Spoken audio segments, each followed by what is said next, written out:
Welcome back to Sunday Nation. Joining us now is Congresswoman Haley Stevens here from Michigan. Thank you so much for being here. Thank you. I'm delighted to be in your studio. Well, thanks for coming. Let's begin with, there's so much going on in Washington right now, but to codify it, I want to talk about student loans. And President Biden came out with this executive order before the elections and so forth. I thought he should have come out with it when he just got elected. That should have been within perhaps the first 100 days of him as president, but he did not. Either way, now the student loan issue is basically on life support or virtually non-existent. Yeah, we're waiting on that Supreme Court ruling. Yeah. We're caught up in litigation. There's certainly people who've gone through the public student loan forgiveness program that was put into place in the early days of the pandemic. That's helped a lot of public servants. But too many people are saddled with these student loans that are upwards of 6 figures just for a basic bachelor's degree or even sometimes a degree they didn't finish. And it's not acceptable. And then we see that student loans are disproportionately impacting first-generation learners. They're impacting minorities, and it's just holding us back. It's not good for our economy. But the issue, though, then, Congresswoman, is whether there is this sense of urgency, on the administration. And I know you're in Congress, you vote and so forth, but the way the White House has handled this, I don't think they've handled it the right way. One, I thought President Biden was late to come around this issue. He campaigned on it as president, and I was expecting that the first 100 days, President Biden would have done the executive order, but he waited until before the midterm election to drop it, almost as an incentive to get people out to vote. And now a lot of people are upset, though. So you are in Congress. What needs to happen now? Let's talk about that. Well, look, over the multitude of years, I have tried to legislate to make sure that there is fairness, to tackle interest rates, the Stop Student Loans Scams Act that actually got passed and signed into law, prevented these scammers from getting access to your information that the Department of Education puts out. And a lot of times you'll get those phone calls coming in, and it confuses people, it can trap people. So we got that legislation done, and then we were trying to streamline the process for paying back student loans. That didn't go anywhere, obviously, so that's been frustrating. And now I'm working on legislation that I think is really important. And this is around multi-generational debt. Okay. It is June of last year. I'm knocking doors. It's an election year. The pandemic shutdown period is over, so you can go right to people's doors. And it was family after family whose door I was going to. I'm bumping into these excited parents, these excited aunts and uncles, seeing their loved one go off to get a higher education degree, and yet nothing able to help them pay for it, right? So the financial aid not going far enough. And one family, actually in Hazel Park, they had the sign out in their front yard, congratulations, graduate. I knocked on their door. They weren't even on my list, but I just had kind of a gut instinct to go to that door. They invite me in. I start talking to mom and dad. Both kids are there. We're really excited. We're celebrating. They're both going off to Michigan State. And then Dad shares with me, he's UAW, works in Jefferson plant in Detroit. He said, Congresswoman, I have student loan debt myself. I still have $90,000 of student loan debt, and yet when we went through FAFSA, we didn't qualify for the aid. So I get back to my office in Washington, I'm sitting down with my legislative team, and I said, guys, we have got to look into this. This feels like a loophole that we need to address. Lo and behold, we find out that's absolutely correct. And this is a real ding on our middle class, right? Who qualifies for aid? How do we lift people out of poverty, get them into the middle class? And so I'm introducing legislation that qualifies more families, more students for financial aid, that full financial aid. We obviously need to expand the Pell Grants, which I feel very strongly about as well. And that's for 4-year degrees, 2-year degrees, special certificates that folks are getting for the skilled trades at our community colleges. We just need to be more aggressive. So let me ask you this, though, then, because you're introducing the Congress in the House that is not controlled by, your party. Right.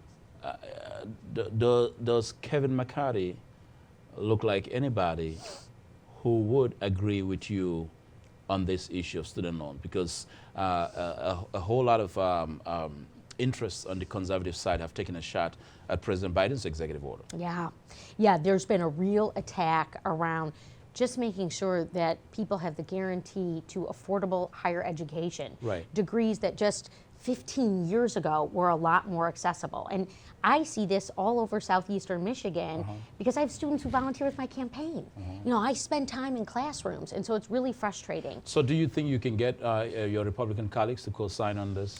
I'm optimistic I could probably make this legislation bipartisan, right, and breathe some attention into it. Now, in terms of what gets done this Congress, we're seeing the conservative agenda take over. Yeah. We were in the Education and Labor Committee hearing room for till 3 in the morning just last week, trying to prevent legislation that would prevent trans girls from playing sports, that would hold students back because of a supposed notion of what parents need to sign off on in terms of banning books and different technology programs, totally backwards to what I'm hearing here in Oakland County, which is safety and security and pathways to future success. And instead, the Republicans are kind of caught up in these socially constructed controversies that don't really meet the needs of our society. I hear you, and look, the culture wars play a lot. Culture wars. Yeah. It's rewarding for conservatives, and of course sometimes Democrats also play the culture wars. But let me stay with this issue of student loan, though. What do you tell people who are watching you right now, and the fact that they're concerned about their student loans, and they see that there is no answer to this, and Democrats ran on this for Congress for the not only the midterm, but the Democratic president in the White House right now. This was a hallmark issue of his campaign, the student loans, and there is no answer. Yeah. And maybe too soon for us to say, but I don't think it's too soon. We're headed towards the next presidential season.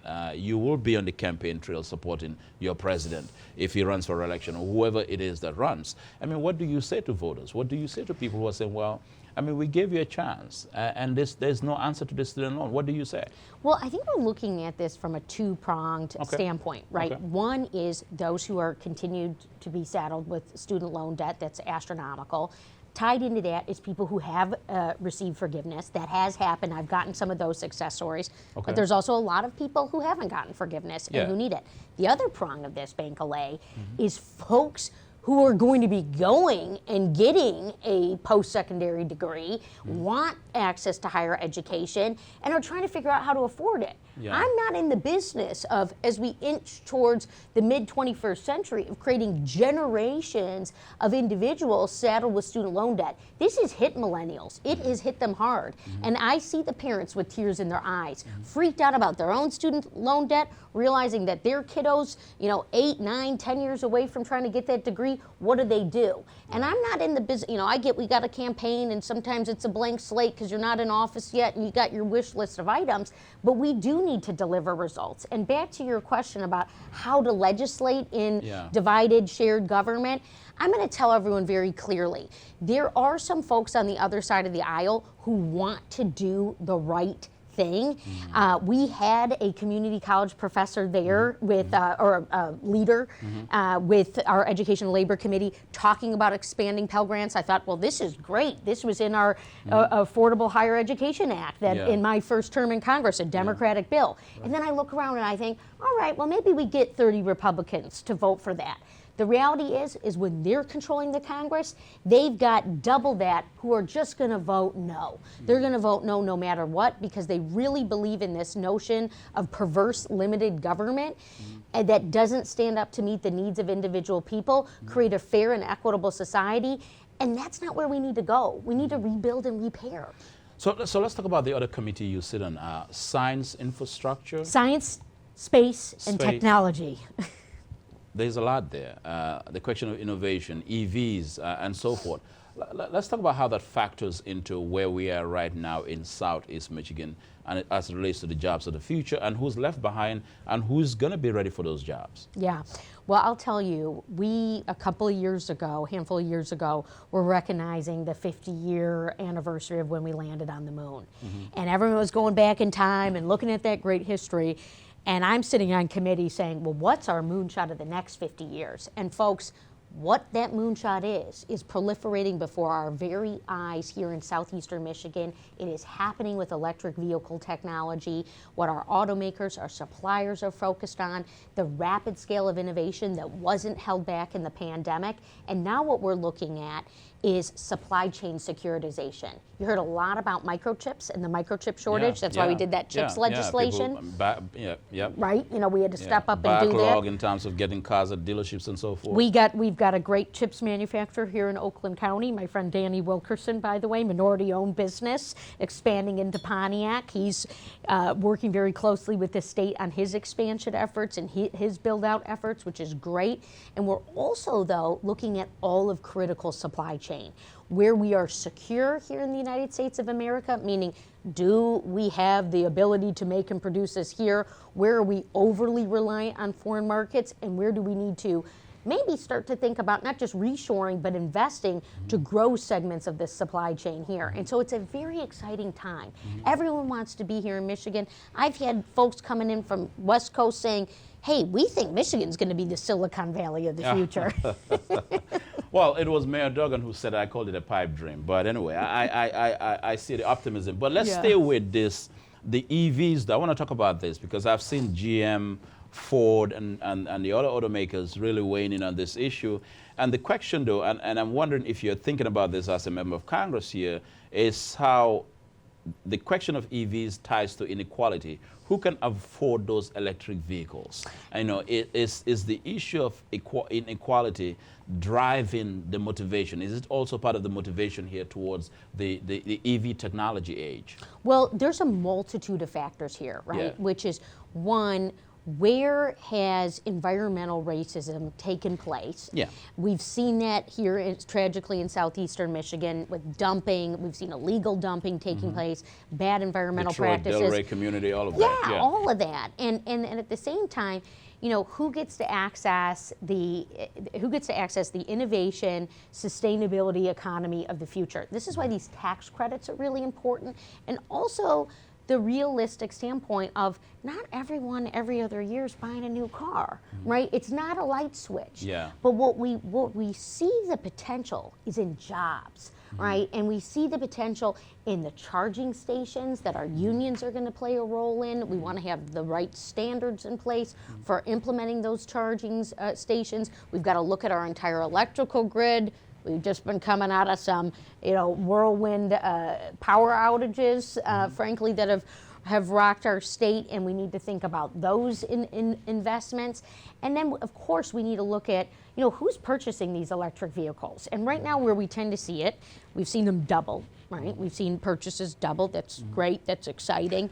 But a lot of times, it's a second car. So let me ask you, because I mean, you sit on this important committee here on technology, though, where you have the ability to write into law how the auto industry should, you know, in terms of the issues that they should champion or what they should be concerned about, not just selling vehicles. Yeah.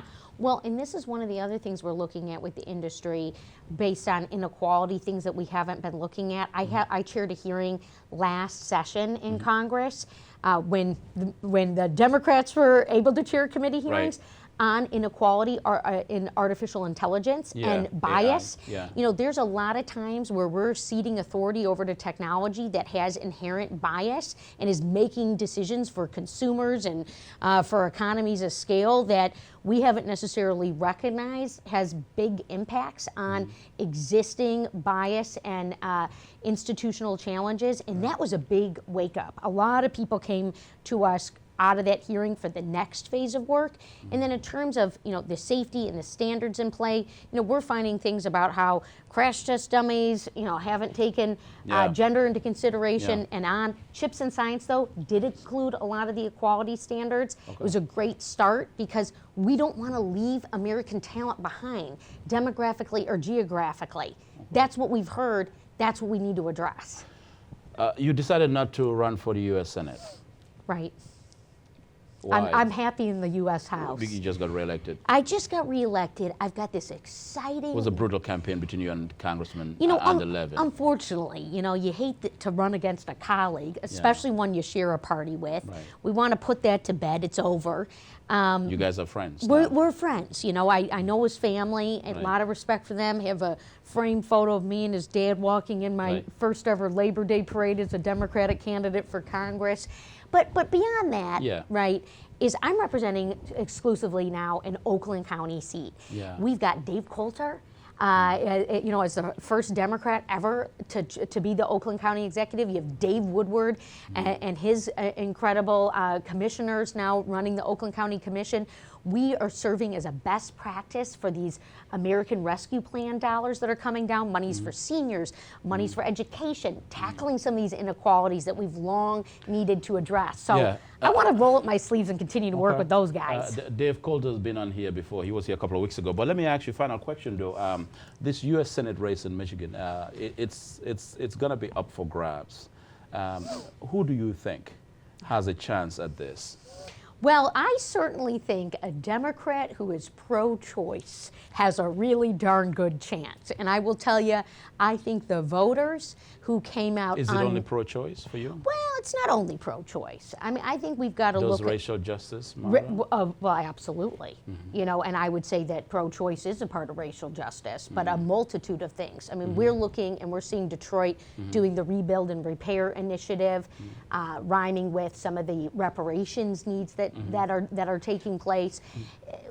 You know, the economic investments based on wrongs that really weren't that long ago. Do you have any Democrat in mind?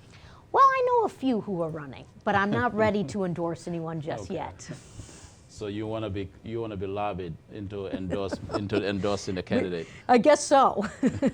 Well, we got to see who files and how the race unfolds, but I feel really optimistic. Do Republicans have a chance at this seat?